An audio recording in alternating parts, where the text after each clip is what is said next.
نے مجھے عزت بخشی اور جب دوسری طرح آزماتا ہے کہ اس پر روزی تنگ کر دیتا ہے تو کہتا ہے کہ میرے پروردگار نے مجھے ذلیل کیا۔ یوں نہیں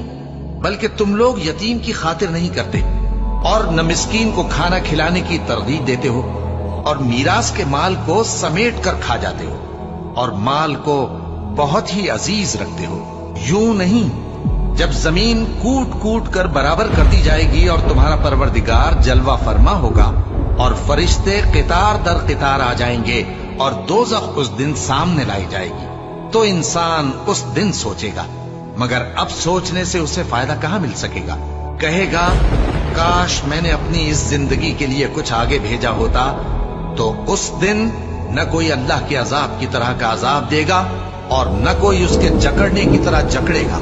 اے اطمینان والی جان، اپنے پروردگار کی طرف لوٹ چل